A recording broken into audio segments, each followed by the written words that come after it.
Hello and welcome to Business Spotlight.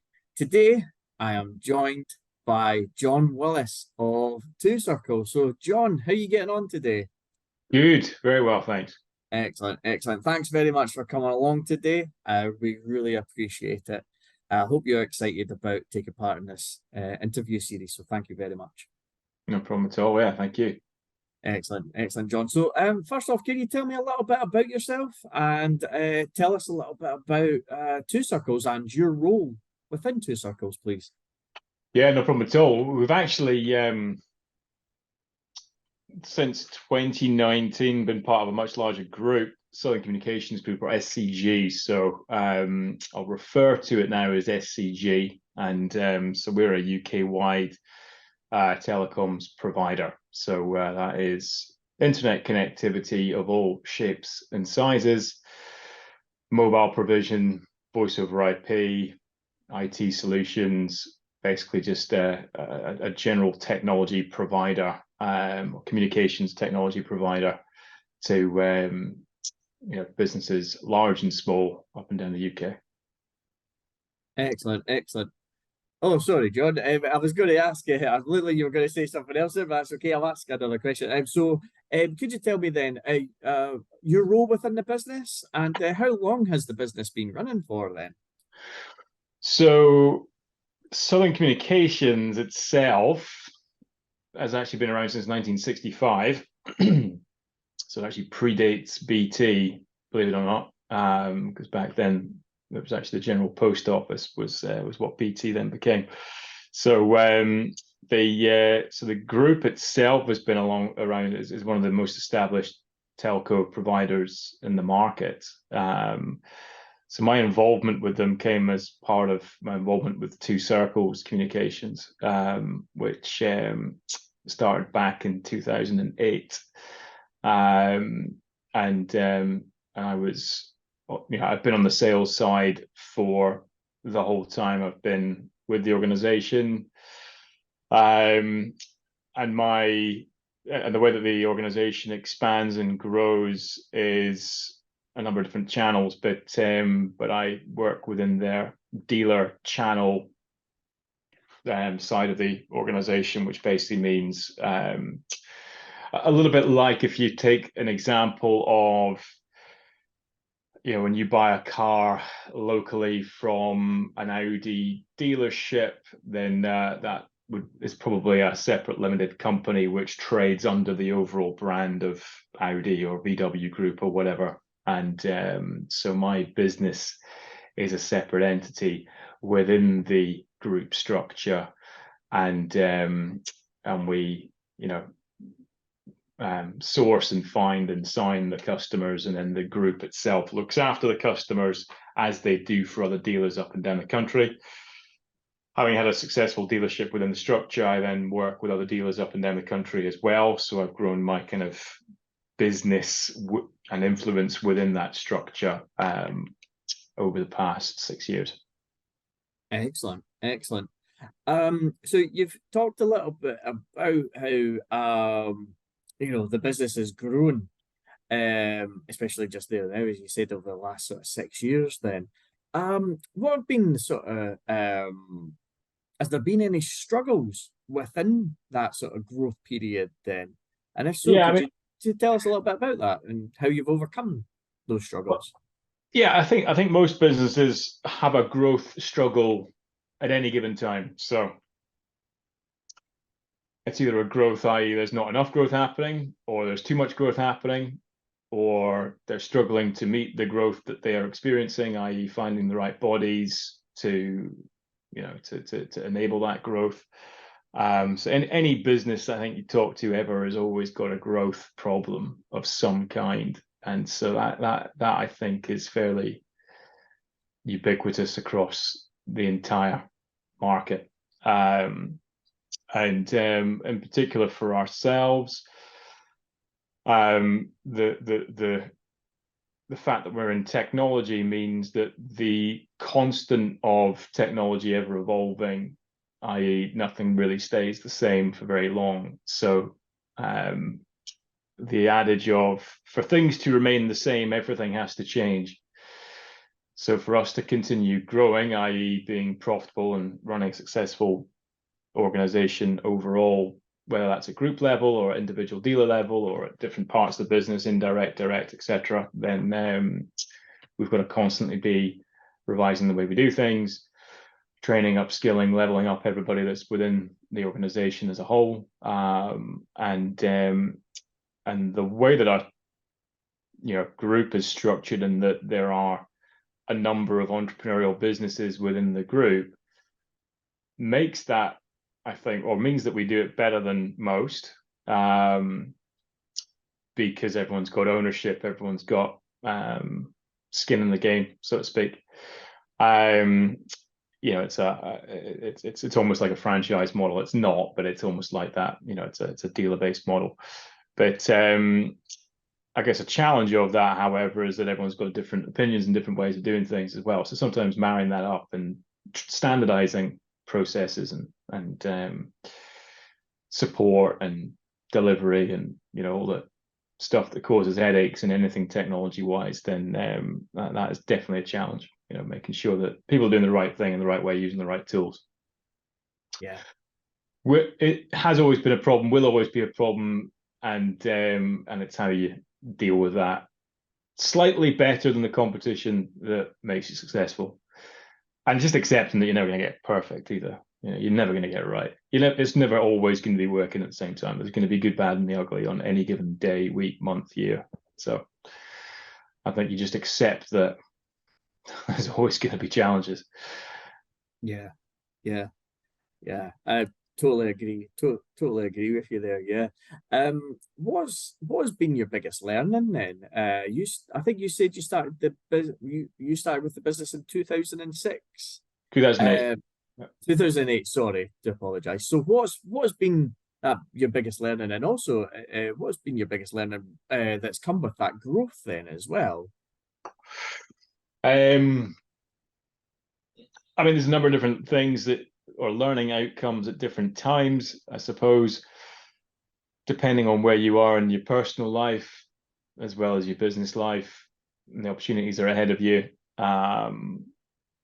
behind you.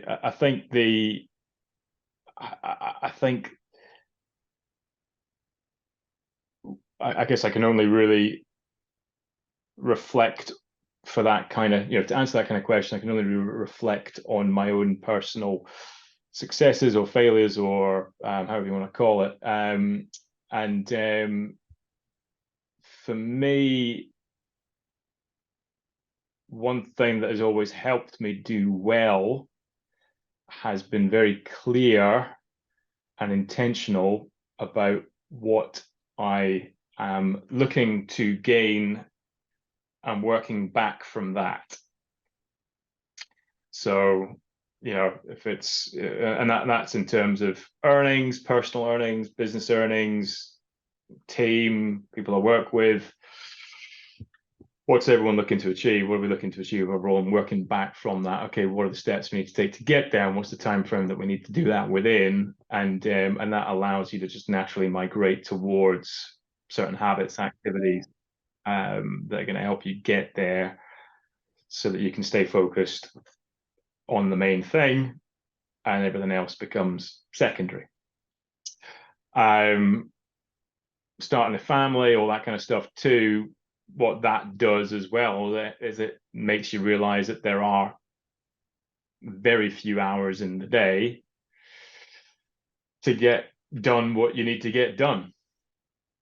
So, and you're either spending that time reactive or you're spending it proactive. And the more time you're spending reactive, the more time that you're just kind of treading water. Whereas if you're deliberate and intentional about what it is you're looking to achieve, you'll naturally be very, very protective over your time and over your energy. And ultimately, it's all energy at the end of the day. It's how you feel about how you show up to things, how you engage with people, how you position things properly. All these tiny things on a day-to-day basis, they add up to a bigger picture. And I think a lot of organizations perhaps lose their identity, perhaps lose their way, and spin off into all kinds of different, get distracted very easily. Whereas we've been a pretty focused organization. Yeah, yeah. I think anyone who's going to watch this and listen to your answer there, take a lot of learnings from that. What I really liked is how you kind of started off by talking about the having, I suppose, the sort of end goal and work your way backwards. How to get Yeah. to there. So my next question is then, did you have someone sort of mentor you through any sort of coaching or anything like that to in regards to business or anything that sort of Yeah, helped you along that way? Excellent. Could you tell us a little bit about that and maybe name them if you want to tell us a little bit about that person? absolutely. There's been great mentorship within the structure of the organization that I'm in. So the group itself, the main entities that form together, Two Circles Communications, you mentioned Star, Southern Communications, New Star Networks. These are various telecoms providers that have, were usually, started around the early 2000s, when the market deregulated fully. And the entrepreneurs behind them are, extremely focused and the people that have their heads fully screwed on. So that they've been people that I've learned from a lot, and whose leadership and guidance I have valued tremendously over the years. There's not much point in naming them because you won't necessarily know who they are, but they're immediate peers within the organization that I work in. But then there's also external influences as well, which you can draw upon, and I think you have to constantly be sharpening the saw. So you've got to constantly be learning, and that doesn't. Yeah, and you're doing that through books, you're doing that through Audible, you're doing that through podcasts, you're doing that through, that's a daily habit. And so I have worked with external coaches who have not necessarily been involved in the business. Worked with Brenda, for example, from Action Coach, where we've, and some of the 90-day plan type templates that Action Coach has available is fantastic. I've had a personal coach over the years who's actually based out in the States. I used to live out in the United States, and he's been brilliant in terms of just strategies and ways of articulating and understanding energy, and understanding your ego, and understanding how to control your ego, how to show up to things in certain ways, how to see things in different lights, how to operate with low energy or low bandwidth, especially if you've got a newborn, for example, that doesn't sleep. You still have to turn up the next day for work and accept you don't have the same level of energy, and sometimes you just have to accept things and move on, or delegate more, delegate better, or then just accept that when you do delegate, it might not get done as well as you wanted it to, or as well as you perhaps thought you could have done it yourself. But over time, you can't grow an organization without delegating properly. You can't grow it without allowing people to operate in the way that they operate. And oftentimes they end up learning how to do it better than you would have done it anyway. So so a lot of mentorship I've had has been around that. How do you grow your own personal influence? And I've worked with some higher level strategy type stuff, as well. And so there's been so many areas of mentorship and leadership that I've definitely drawn upon for myself, which has been invaluable. Excellent. But I do think that is a daily, weekly habit. You have to be looking for it. Yeah. It doesn't just happen. You have to ask for it. Absolutely, totally agree with that. Yeah. You talked about how you've benefited from coaching, mentoring, and how it's helped the business. You read books, podcasts, etc. Is also what you said there as well. So my question for you right now is there any is there anyone that you're listening to at the moment, or anyone that that's inspiring you right now in regards to any coaching, mentoring, or in regards to business? Is there anyone right now? Yeah, I mean, I'll put in a couple of plugs for Action Coach. So, again, I know that obviously Brenda was one who invited me onto this. So, yeah, definitely, I think that she has a lot to offer, and the structure of Action Coach has a lot to offer. Any business, it's the 30X series as well. We listen to likes of Brad Sugars and so on. I mean, these are they're fantastic. Well put together, structured. If you just re-listened to a lot of that, you'd probably get a lot from it every single time you re-listen to it. So because a lot of it's about doing the basics and doing them right. If you take Michael Jordan, for example, the only reason he was arguably the greatest athlete of all time, is because he just honed in on the basics and he did them really well all the time. Mm-hmm. And that was it. So I think a lot of the material that's within the likes of Action Coach does really hammer down on those key basics as well. And someone I'm working with directly anyway, and I've done for the last couple of years, Jamie, who's based out in the States, and he's a personal coach, and that is all about energy. It's all about ego. It's all about identifying when the ego gets in the way of things. It's all about separate, it's kind of really boils down to the fundamental energy of why are we doing what we're doing, basically. Mm-hmm. So and what your unique skill set within the universe actually happens to be. Mine identified as being problem solving. I love solving problems. I love getting down to and that is where my value in the marketplace sits, is identifying, okay, what is the problem here, solving it, getting to the end goal, working back the way, methodically, structurally, in a focused kind of way. And so that's been really, really useful the last couple of years. And that's helped me particularly manage, I referred to having a newborn that doesn't sleep, been through a year of that myself. And that's forced me to understand that, okay, there's only so much you can do during the day. So you have to learn to say no to things.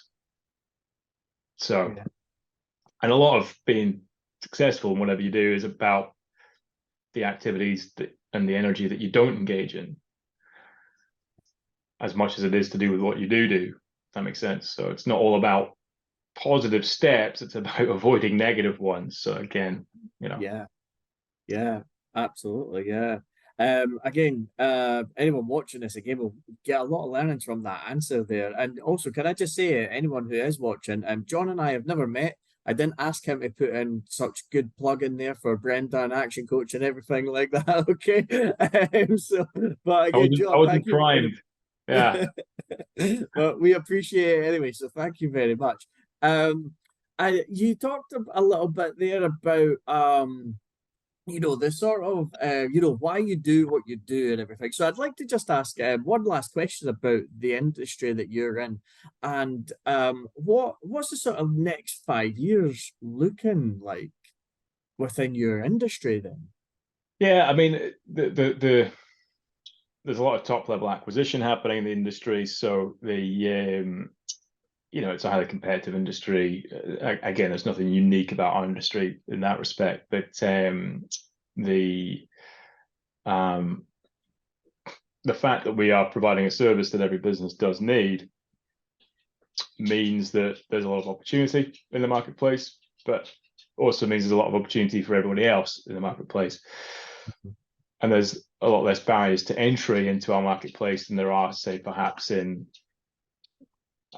financial services, where you need to have letters after your name, or you have to be qualified or adhere to the FCA and all the rest of it. We don't really have that in our industry. It's kind of the market polices itself. So but as a result, there's a lot of cowboys, a lot of bad actors, and so on. And so sometimes the ignorance of the market is the main challenge that you face. It's not necessarily competition, but it's the ignorance of the market. So, our role within that is or engaging in any new prospecting is about often about educating the prospect as to what can be achieved and what can't be, and what is to be believed about the big headline marketing type stuff that goes on versus what the reality of, of that technology actually is, what it actually means, what it actually can do, what it actually costs. And so yeah, in terms of the next 5 years, a lot of growth, but also a lot more opportunity to a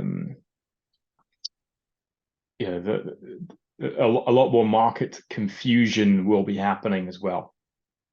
So Yeah. it's going to become a more and more complicated marketplace with more and more offers, with more and more providers, with more and more ways of doing things. And that creates a bit of a dog in a pantry scenario where there's food everywhere. That means if you're not focused, if you don't know exactly what you're doing, exactly what your route to market is, exactly how you're onboarding people that want to get in and work with you, and all this kind of stuff, training people, keeping things focused, locked down, tight, correct processes, correct support, all that kind of stuff. It can be very easy to lose market share because you're just not organized, or you're just doing too many things. Yeah, interesting. Yeah, it does sound quite complicated. Yeah, but again, John, it sounds like you're doing great at it, so keep at it, And my last question, I always like to ask this question, and it's kind of relevant to what you were just saying there. The question I always like to say is anyone watching here who's maybe starting out in their business, or maybe even looking to go into your industry. You talked a lot about the marketplace there. So, what's your advice to anyone who is looking out? As someone who's been in business for quite a while now. So what's the advice that you would give to anyone who's looking to start up their own business, and maybe even within your industry? What sort of advice would you give them, John? Yeah, I think if I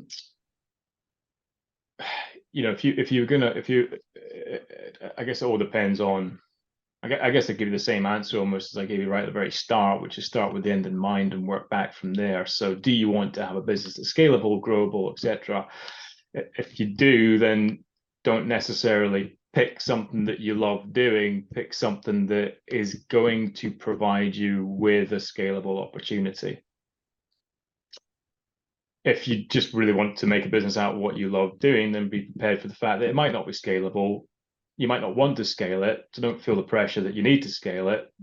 Just keep it, husband and wife scenario, or a small team, whatever it is, and just do that thing really well. So do you want to be a mile wide and a meter deep, or a meter wide and a mile deep? I just really, really good at a niche provision, and in which case you can figure out how to charge the heck out of it because you become a real expert in that area, and keep that the main thing, and don't get distracted by the little bits and pieces. You could always make money bolting on this or doing that and doing this as well at the same time, but is that really distracting you from the main thing?